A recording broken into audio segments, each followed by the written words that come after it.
Туғандар, экинчи жер участкадагы келип калдым. Жана айттым го. Бул барыңыздар эле билген Манас айылы. Бул болсо Манас айылынын жаңы мектеби, көчөлөрү дагы толугу менен асфальт болгон. Билесиздер, айтпасам деле.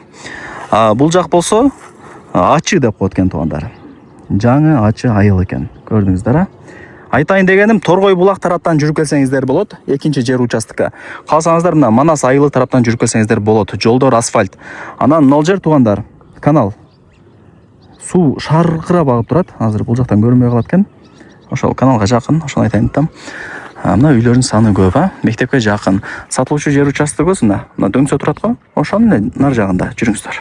Мадынын центрына жетпеген жердеги мына партнер нефть деген заправкага ориентироваласыздар. Бул жак Ошолай трассасы.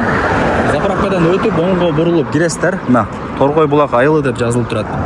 Кирип 300 метр жүрүп, оң тарапта карасаңыздар мечит. Мечиттен оң тарапка бурулуп, жогору тарапка чыксаңыздар Торгой булак айылы. Билесиздер, а? Чыгып барыңыздар, кеңири маалымат берейин.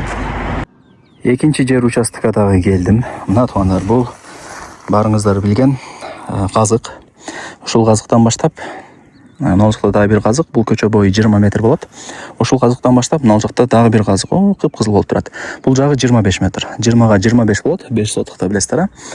Отдельно кызыл китеби бар. Анан туугандар, бул жерде экинчи участоктун баасын айткан жок себептен башка жерлер дагы бар экен. Ушул сыяктуучу ушул жерде келип каалаганын тандап өзүңүздөр жакканын ала бересиздер. Эсин номери ушул видеонун экранында жазылган.